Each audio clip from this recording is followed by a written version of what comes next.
So ang lupus ay isang autoimmune disease. Auto meaning self, sarili, and immune meaning immune system natin. And since autoimmune disease siya, ang naaapektuhan ay immune system. Therefore, ang mga manifestations niya, ang mga nakikita natin ay mga sakit na nakakaapekto ng buong katawan. So kaya din siya tinawag na systemic. Systemic lupus erythematosus, di ba? Systemic meaning buong sistema ng katawan, magmula sa balat, skin, respiratory system, cardiovascular system, yung genitourinary system, gastrointestinal, saka yung central nervous system. So lahat yan affected. So basically, ano ba siya? Since autoimmune siya at immune system ang naapektuhan, ang nangyayari is nadi-dysregulate, pumapangit yung regulation ng immune system. So ganito yun, mas madali siyang maintindihan. Yung immune system natin, normally dapat nilalabanan niya yung mga bacteria, yung mga viruses, yung TB, basta anything na foreign sa katawan natin.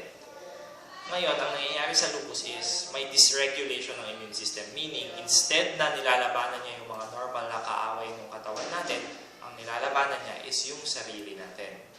So, para mas malalo mong maintindihan, ang analogy niyan is sa gobyerno, yung mga sundalo, dapat dinidefend nila yung government. Dapat kinakalaban nila yung mga dayuhan, yung mga NPA, yung mga rebelde. Pero, ang nangyayari sa lupus is, yung gobyerno, which is yung katawan natin, kinakalaban niya, ay yung mga militar ng gobyerno na dapat nagtatanggol sa gobyerno, ang kinakalaban niya yung gobyerno mismo. So, parang kudeta ang lupus, kumbaga. So, paano mo susubuin yon? Ang kailangan gawin sa lupus, ang gamutan niya is, kailangan pahinain mo yung immune system para hindi niya labanan yung katawan. And paano natin ginagawa yon?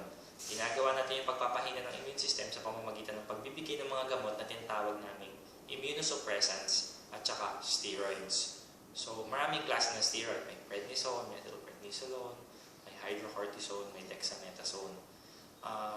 Yung pagtitimpla ng gamot, dapat iniiwan yan sa isang rheumatologist dahil very special yung gamutan yan. Hindi yan basta-bastang pwedeng yung pasyente na lang mag-decide kung kailan iinom, ilan ang iinumin at gaano katagal. Importante na dinidecide yan ng isang rheumatologist kasi may tinitimpla right amount para sa bawat pasyente. And iba-iba yan, depende sa manifestation.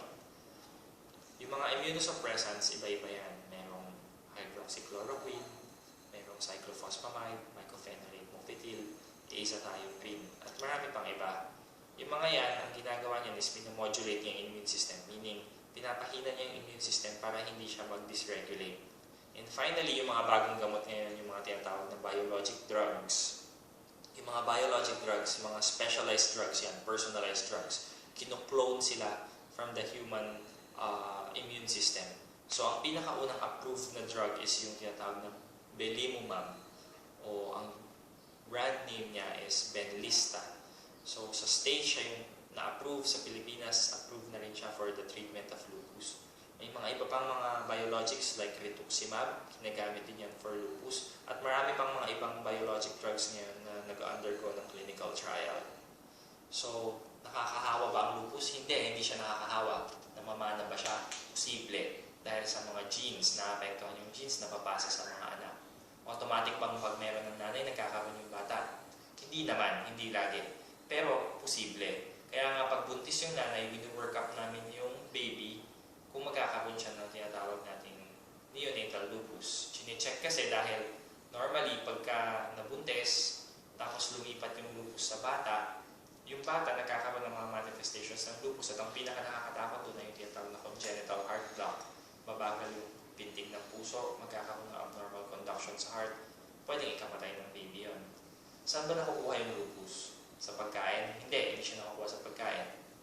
Dahil nga abnormal siya na immune system, it's more of dysregulation ng mga genes natin. So, may mga abnormalities na nangyayari sa tinatawag nating DNA o yung parang pinaka-code ng ating katawan. Nagkakaroon ng mga abnormalities doon and after a series of steps ng abnormality na yon, nagkakaroon ng aberrancy o nagkakaroon ng pagluloko sa immune system.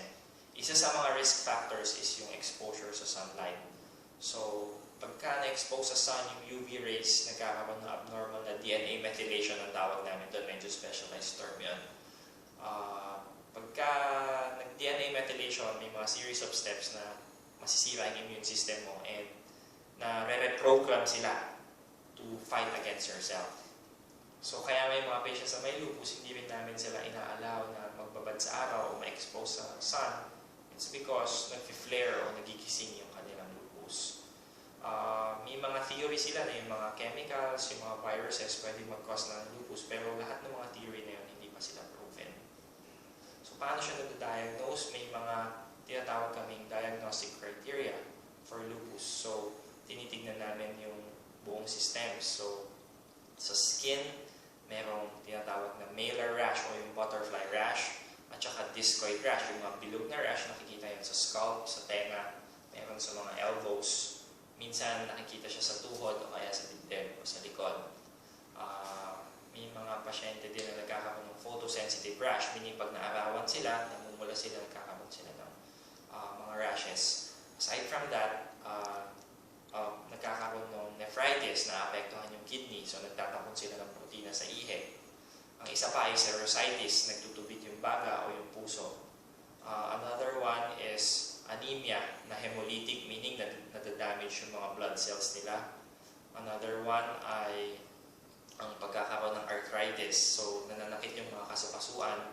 And usually yung pananakit na yon ay pantay at hindi nakaka-damage ng joint.